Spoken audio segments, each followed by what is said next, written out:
So for this monthly favorites, I decided to do it a little bit different and share with you not only the plants that I'm in love with right now, but also the uglies, the plants that are not looking so hot and they're just kind of struggling. And then I thought it'd be helpful to get you guys feedback on those uglies and just get your opinion on maybe what you think might be wrong with the plant or how you think I can switch it up and give it a whole new look. So to start off with something positive, something looking amazing, that is my Piper Crocatum, and look at it. The leaves have gotten smaller because it's grown off the pole. There is actually 3 vines in here, this tall one here, this one here is a separate vine, and then there's actually another little small vine down here that I literally just discovered today when I went to grab this plant. So I don't know if it was always there or not, but it's there now. And it's funny because I've always been like, okay, eventually I'm gonna take this pole off and put it on a better pole. But today, when I went to look at it, this thing is rooted into this pole. And it's crazy to me because I'm someone that can never get plants to root into core poles. So the fact that at each node, this plant is rooted into this pole blows me, and I've done nothing. So I don't know if that's just because it's the nature of this plant where it's just easily vines and or climbs. I don't know, but it's rooted into this bad boy and there's no coming out. But it's just amazing. It's such an easy plant to take care of as well. It definitely speaks to you and lets you know when it's thirsty. The leaves get super droopy and floppy, but once you water it a few hours later and it's all perky again. So I really love this plant a lot. It sits on my shelf of all my climbing plants, so it gets indirect light, but I'd say bright indirect light, and it's pretty happy. It keeps its color pretty well. It's not bleached, but oh, look at this little deformed looking leaf. It's like misshaped. It's cute though. It gets a decent amount of light, but it's not direct light. But I definitely want to extend this pole because look how big this leaf was when it reached the top of the pole. Like, it's humongous. So I'd like that again. So I guess I'm gonna, since this plant likes cocoa core poles, I'll probably just get another one because there's a hole in here so I can extend it pretty easily. But yeah, this is like one of my last remaining small plants that are in soil, and it'll probably stay in soil because it grows just fine in it, and I don't ever see it attracting fungus gnats or anything like that. And look at how the leaves start out. They start out as this little tiny leaf, kind of like an Anthurium or a Hoya. They start out super tiny and then they expand. And these Pipers, if you haven't had one before and you get one, do not be surprised at all of this stuff that's on the back. It's like crystal, I'll put it on the screen. I don't remember the name of it, but it's normal. It's not pest. I guess it's some form of EFNs is what I would compare it to in my mind, but this is definitely a favorite. The first ugly for this month is my Mamei Silver. I think it's a Mamei Silver. And I honestly am not sure what's going on with this plant. It was growing happily and beautifully in a pot that had become too small for it. And then I put it in this long planter because that's what I thought crawlers liked. And as soon as I planted it into this long crawler, let's let the train go by. As soon as I planted it into this long planter, it lost all 3 leaves here for whatever reason. Perfectly good leaves dropped, and then these started all yellowing off. I don't know why it's not happy. It's in leca just the same way it was before. It's in I think before it was in a glass pot, so glass, now this is plastic. It gets the same solution. The root system was super healthy, and it's still, I don't know actually. Well, no, yeah, I'm gonna say it looks kind of dark, but it's still fuzzy. The root system is dark, but I think that's the color of it, because if you can see the fuzzies, that's like signs of new root growth or active is life going on in there. So the roots are fine. This side doesn't look as fuzzy and active, but why would the roots rot or start to rot or be, I guess, just from disturbance? So let me know what you guys think. I'm thinking that this will be a good opportunity to try notching.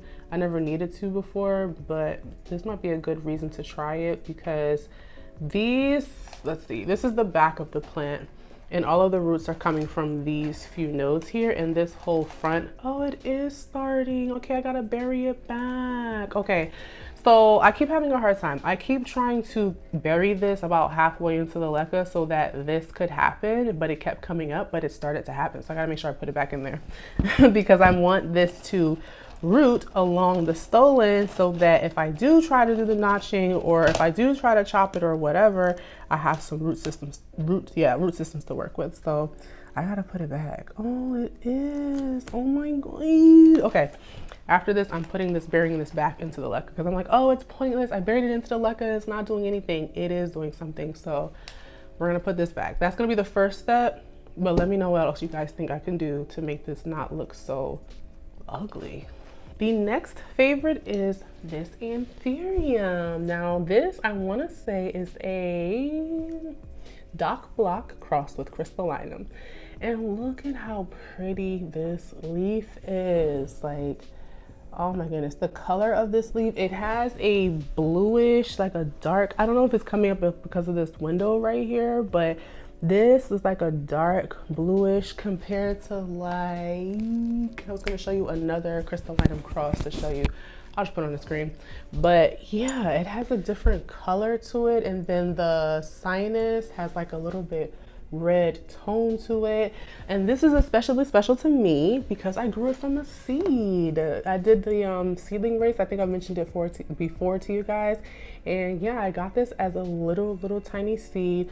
I sprouted it in some perlite on a heat mat with a dome, and eventually it just grew into this beautiful baby. So I'm really happy with it. It looks so good. I love the pointed shape of this leaf as well.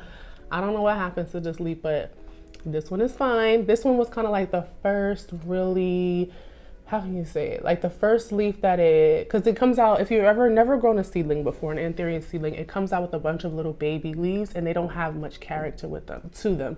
So this was the first leaf that had like more character to it. And so then this one came out and I was like, yes, it's a little, you know, chewed up, but it's okay because we got all the character. And then this perfect leaf emerged. Like, look at her. Look at her. So I love this. And this is potted up into pond. I rooted it in perlite, and once it got big enough to put into this container, I put it into pond, and look at the chunky new roots on that side. It's a very happy girl. This pond is definitely mixed with some perlite, regular sized perlite. And I probably was just running out of pond or something like that, and that's why it's mixed like that. But yeah, this is for sure a cute little favorite because it's grown so big. I love it. Now, sticking to the Anthurium theme, a ugly is this Crystallinum.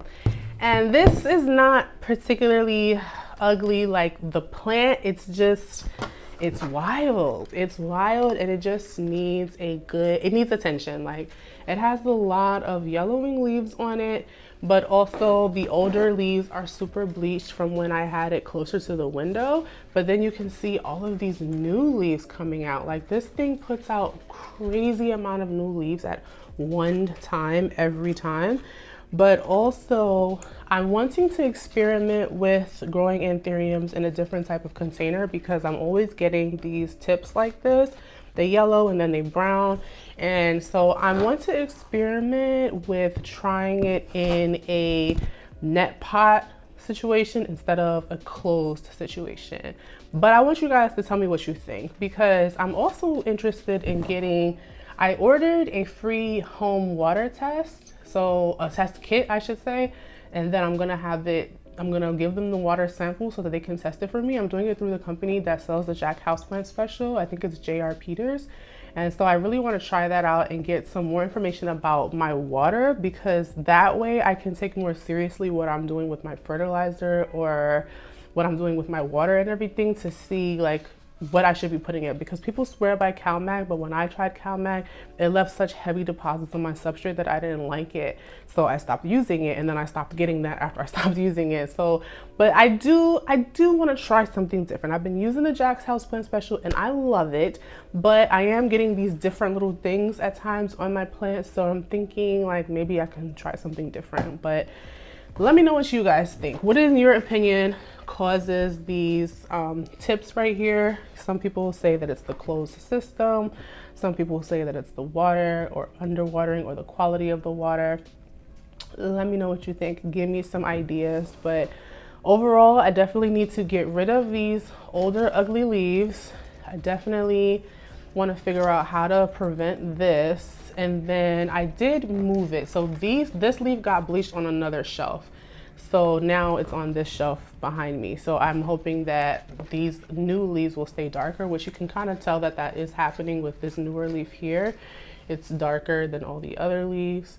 So I hope that the new spot will do it some justice. But then again, I think this leaf came out on that shelf too, and it's still pretty bright. I don't know. It's a crystallinum though, so it's not a super, super dark plant to begin with. But I mean, the roots are very healthy and happy. This was repotted into this container maybe over the winter. I think over the winter I repotted this into here. And so it's a very rooty plant, and for it to be potted up again, it's gonna be a big container, and I don't see me wanting to put that into glass anyways. So I figure this is the perfect time to try planting it in something else. So that is the next ugly. Let me know what you guys are thinking. I don't know where to put this big thing. Okay. Now my next favorite, you guys might be looking at it and being like, that plant is looking busted. But let me just, it's still a favorite to me. It's not looking its hottest, but there's things about it that I just love. And that is my Calathea Wurtzkowitskii. I believe that's how you say it, or jungle fever. And it's still a favorite, even though it has these ugly tips, because that's all it gives me. But look at this new leaf. The tip is not crispy. So I'm really excited to see what this new leaf looks like. But even beyond that, because I can see beyond the crispy tips, okay? Which one is it? This one. Look how dark and beautiful the color on this leaf is. And it's so soft. Like, I love the color and the pattern on this leaf. Like, this is an underrated plant. Like, if this, imagine all of my leaves looking like this without that. Like, how beautiful this plant would be. So it's a favorite for me because it went through a lot. I transitioned this plant like 2 times because I shared it with you guys like in a short that I was going to put it into semi-hydro, and then at the last minute I decided to just put it into a self-watering pot with soil, and then it did okay, but it wasn't doing well. So I took it out of that, like investigated the root system, basically dissected it, and went through this whole thing with the roots and really actually learned about the root system as I was like playing in it. And then I figured out how it grew, and I'm like, okay, now I understand. So then I put it into perlite in order to switch it into semi-hydro, and it's been doing fine ever since. The roots look really good, really kind of hair-like, the roots, but they look really good. And yeah, it's much happier with me because, you know, do I need to say it? I'm an underwaterer. So even though it looks crusty, this is a come up for me. Like, this is a come up for me. I just think it's so cute. And I cannot wait for this leaf to come out, strictly because it, like, literally every time these new leaves would come out, it would already come out with a crispy tip. It wasn't like it formed and then it got crispy. No, it came out with a crispy tip. So the fact that this one is growing with no crispy tip right now, I might get to enjoy a perfect leaf. Like, I really like this plant. I just think it's so beautiful. The pattern alone, the color, like, it's gorgeous. And I don't know, maybe no one talks about this plant because it always looks like this, but I still like it. Like, I can still enjoy this plant the way that it looks just like this. So definitely a favorite for me. My next ugly is probably going to be an easy fix, but there's several options that I could do with this plant. So I want you guys to tell me, what would you do to this plant? This is my Philodendron Dark Lord.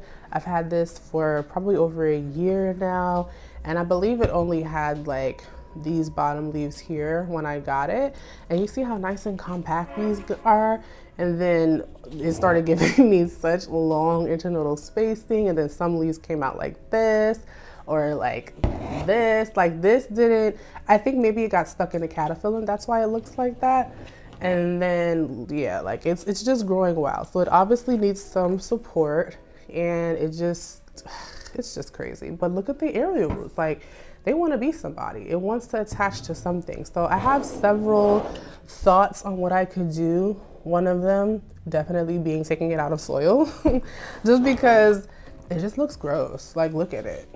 I know that it's because of probably the perlite that is stained, but I don't know, it just looks gross to me. I don't get fungus gnats flying around it or anything, but I don't know, I just feel like plants grow better for me in semi-hydro. So I want to take it out of soil and I want to chop it, and I think I just want to make a super full little bush of this out of all of the one leaf nodes. I kind of did something similar to that with my golden goddess, and it's the cutest little bush now. So that's what I'm thinking I want to do with this. Only thing is, obviously the way that it grows is a little bit different from the golden goddess, so I have to see, like, because the way the leaves stick out, I don't know, I'm gonna figure it out. Well, with you guys' help, tell me what you think I should do with this plant. It's not like suffering in any form of like deformities of, what am I trying to say, deficiencies. It's not suffering like from any deficiencies, I don't think, because the leaves are forming just fine. These ones that look weird they got stuck in the caterpillars, and that ended up ripping, and the tips rotted off. So I don't think it's that. It just needs some support so that it stops looking wild. But I think I'm gonna have to chop it first, because I don't see me just potting this up like this. I need to start over. I think it'll be beautiful if we start over and get something that looks more like the way these bottom leaves look, nice and bushy. And it could be that it just needs more light than I'm giving it. That could be probably what it is. Then the internodal spacing will be smaller. Let me know what you guys think. So I really was supposed to stop the video there, but there was a couple of plants that I just really want to talk about because I really love them right now. I didn't really have a complimentary ugly to talk about, but I just really love these plants, so I'm going to show them to you. But the sun is coming out, so hopefully it doesn't alter the way that this looks. But the first one is my Hoya Wilbur Graves. Like, isn't the splash on this stunning? Like, oh my goodness. I know people have had this for a long time already and I'm late, but boy, I don't care. Like, it doesn't take the excitement away from me. Like this one, let me see, where's my favorite leaf? I think this whole little section of these 3 leaves right here is my favorite, because look at the splash and the way that it looks. Like, it is just so beautiful, and it has these thick, shiny, like super shiny leaves, and then it can sunstress pink. This leaf was pink and then it kind of faded once I moved it. It's also dusty. You might still be able to see the hint of pink on this leaf here that it had from being sunstressed, but it faded down. But it's such a pretty, like, rosy pink that it sunstresses, and it's just growing so well. And it's gonna give me, right, oh no, not yet. I thought I saw, oh yeah. There's like 2 more leaves forming here, and maybe, no, those are roots. Yeah, just 2 more leaves forming here. And so I keep it on my shelf, my curved shelf that's under this light here, and it kind of wraps around the light pole. So I'm just letting it do what it wants to do. If it wants to climb and wrap around that, let it just do that. The other one that I'm also really loving right now too is my Crass Splash, like the Hoya Crassipetiolata Splash. Like, I just love a splashy Hoya. I cannot get over a splashy Hoya, but this little 4-leaf cluster is what did it for me. Like, this is why I was like, okay, I gotta talk about this plant. Like, because look at it, it's just so cute. These leaves, I feel, are a little bit lighter green than these ones down here, probably because these ones are closer up to the light. But if you see how nice and dark these ones are, I still love them. I still think they're so freaking cute. I just, yeah. Do I need to say anything else? And it also has a cluster here that's gonna form, and 2 little tiny baby leaves there at the tip that are forming. And again, it's sitting on this shelf, but it's near the edge of the shelf, so it's like wrapping up around the shelf. So I'm just letting it climb up there and do its little thing. And I like how it has this dark margin around the edge as well. Can y'all see that? Let me see. This one, you can see it. It has a dark margin here that's just really pretty, really prominent. But yeah, I love this Hoya. So I was gonna throw in one last ugly just to balance it out, but truthfully, I don't really want to give myself that many planty projects because I just don't have the time, and I already have enough little planty projects. So the main projects we have for this month monthly uglies is the Mamei Silver. What do y'all think is going on? Why is this throwing a fit? The Dark Lord, how would y'all restart this plant? If this was your plant, would you chop it? Would you just put a pole? What would you do? And then lastly, the big boy crystallinum. Oh my god. This thing is so heavy. What do you guys think is causing the yellowing and crispy tips? I have a strong idea, but I would like to know your opinion. And how would you just revamp and rejuvenate this plant? Let me know. And then after I receive you guys' feedback, I'll see what I can do to like implement those things with these plants and track the progress of them.